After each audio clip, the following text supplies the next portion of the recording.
Hello and welcome. My name is Chloe Ashtari and I'm here with Philippe from Red Barrels to have a chat about their newly released game, Outlast.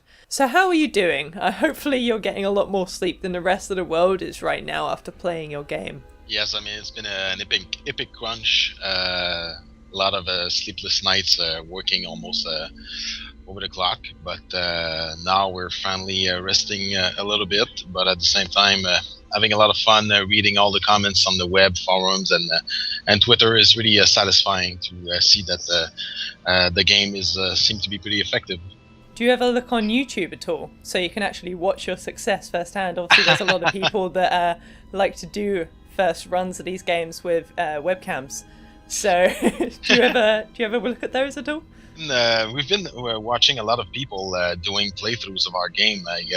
It's been overwhelming. It seems like even somebody on Twitter posted a picture of Oprah Winfrey, like from her TV show, when she's "You got a car, you got a car, you got a car." But in his version, it was like, "You do a YouTube video, you do a YouTube video, and you do."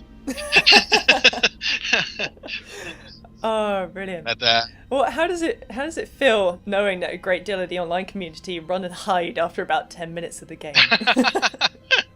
Well, it's I guess now it's hopefully they go back to it at some point. But no, I think we started off this thing really motivated to create something that would be truly horrifying, and no, it's always very satisfying when you see that all the hard work you put in the game seem to be working.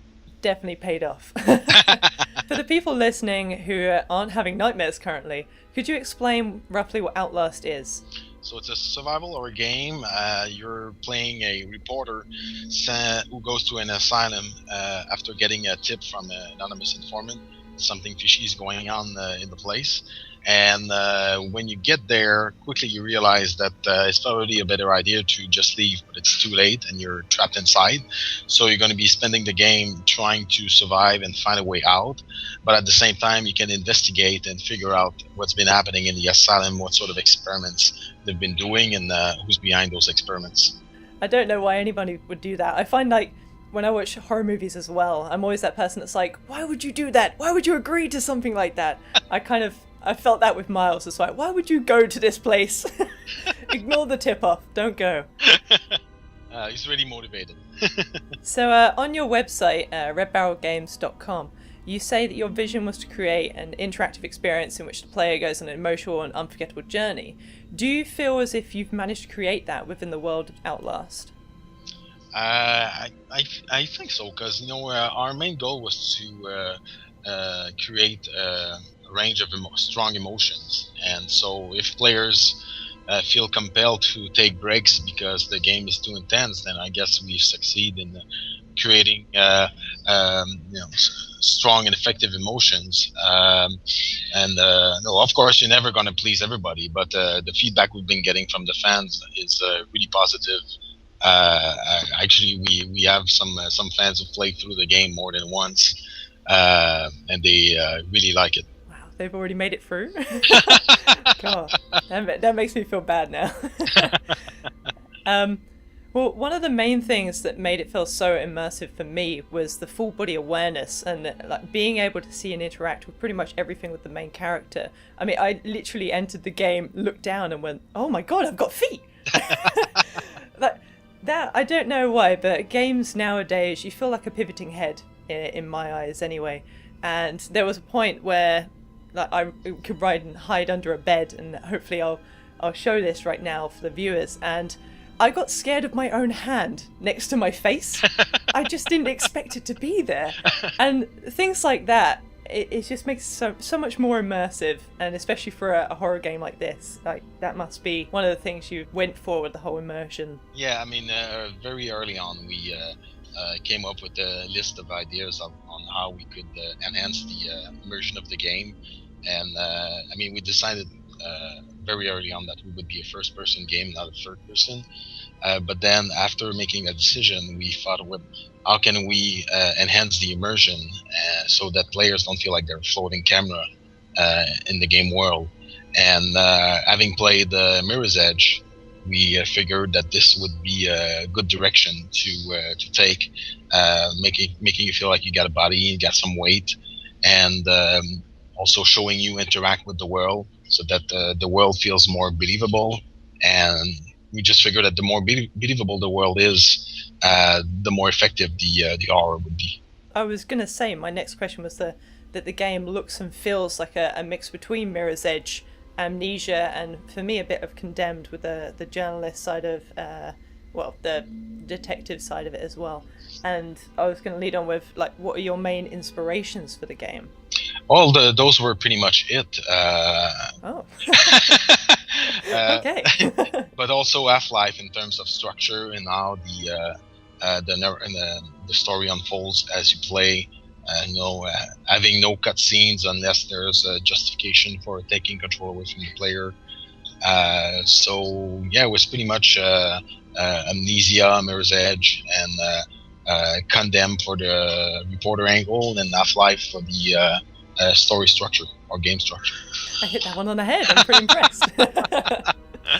So, for the video camera, how did it come into play? I mean, who came up with the idea of the night vision concept? I mean, it's one thing walking into a room where you don't know what's waiting for you, but it's a whole different story when you know that someone's trying to get you constantly and you've got to control that light source.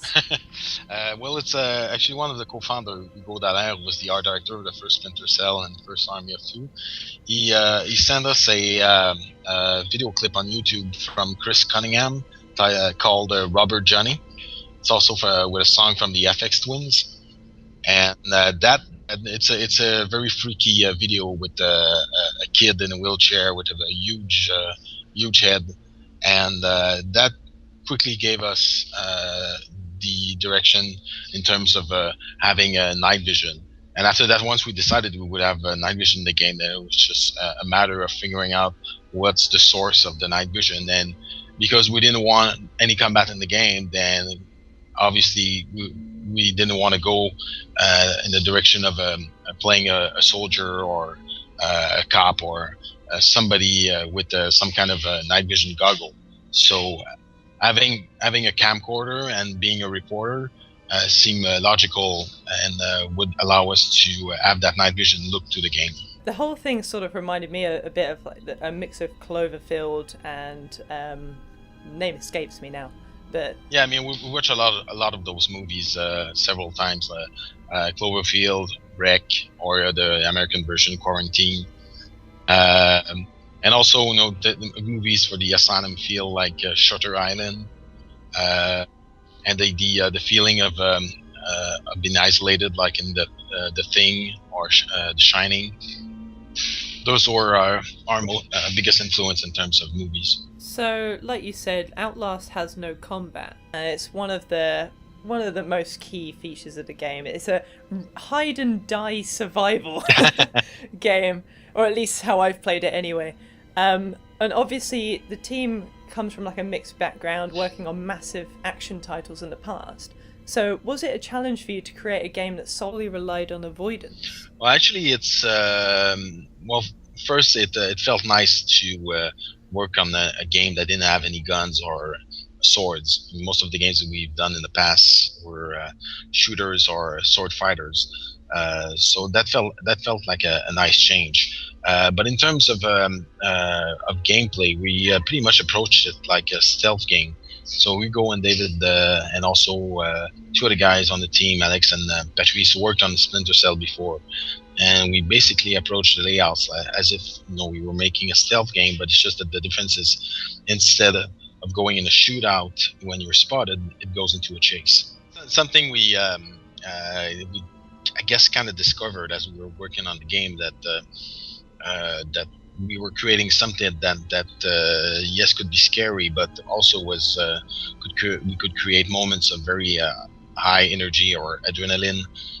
So that the fear isn't exactly the same when you're in parts of the asylum where it's more quiet and it's more the tension is more relying on the anticipation of the player. So we could do we could alternate between these two different kind of fears. So sometimes it's more about anticipating what's going to happen and building up the tension. And other times it's you're releasing the tension, but at the same time you're enhancing the stress and the adrenaline by creating chases. We figured that we could use jump scares to basically initiate or trigger the anticipation. So if you do it once in the game early on, then players will always be afraid of you doing it again, even though you're not necessarily doing it every time.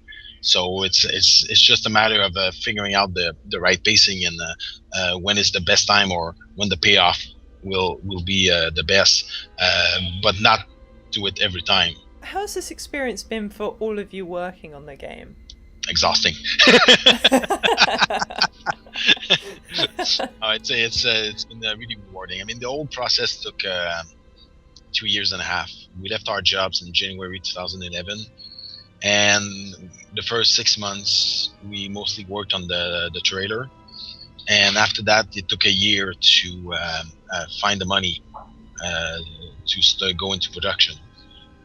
And once we got the money from the Canada Media Fund, then it was about a year of production before we released the game. So it's been a wild ride. I mean, when we first left our jobs, we thought it would be just a matter of a few months before we would know is it are we going forward with this, or do we have to go back into working for big studios? But reality was that it took like 18 months to find the money, and then a year to make the game. Me and David, for a while, when we were at Ubisoft, we tried to convince the Montreal management to let us do a horror game, and it wouldn't happen. And the reason we would be given was that with horror, you can expect a minimum of revenues because the fans are there, but you'll never be able to make as much money as you might with other game genre like Assassin's Creed and all those big budgets game they're working on.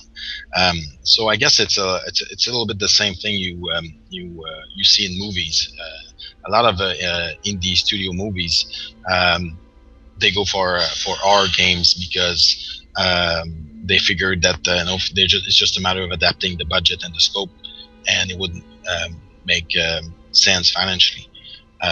So I guess that was one way we approached it. But of course, the first thing we thought was that can we make a good horror game? And we, since me and David have been dreaming of making one for a long time, then we figured, well, if the passion is there, because that's always the first key to success. Is you got to be working on a game you want to play yourself, and so we figured we had that covered by working on a horror game, and then since we're a new company, a startup, it would also make sense financially, and I think that's what Amnesia proved. Amnesia: The Dark Descent, that an indie horror game could make sense financially. Do you feel like indie devs are going to have more of a shot now with the upcoming PS4, the upcoming consoles? Yeah, I think so, and also I think that there's going to be a lot of good games coming out from the indie movement. It's, at least here in Montreal, we're seeing a lot of senior dev leaving big studios to start their own thing. So the more talent and more experience eventually means more good games. So if there's a lot of options in terms of distribution, then it means a wider range of options for players to choose from. And so I think it's everybody wins with something like that. You've got obviously the PS4 release coming up, but do you plan to have any releases for DLC? I know I'm not at the end of the game personally, so I don't know what happens. But release for DLC, or do you plan to support modding in a way so that the community could create their own experience through Outlast? We have a bunch of ideas for DLCs. We're just waiting to see, based on the sales, what makes the most sense in terms of timing, in terms of scope for the DLC. For modding, that would have, because we're using the Unreal Engine, so it's possible, but it would be a pretty big task in terms of programming, and something we've been talking about, but for now it's not part of the plan. Besides the early 2014 PS4 release, is there anything else that we can expect to see from Red Barrel Games in the future? Well, we're currently talking with Microsoft, but so far nothing is. Nothing. I mean, we're just talking right now. There's nothing has been decided. Okay, I won't pry any more than Right. that. Well, I just want to applaud you, really, for Outlast so far. I'm enjoying it. I know tons of other people are enjoying it. And, yeah, well, thank you for joining me tonight. Thank you. And Outlast is available now for PC and PS4 early next year. And thank you, Philippe. Thank you.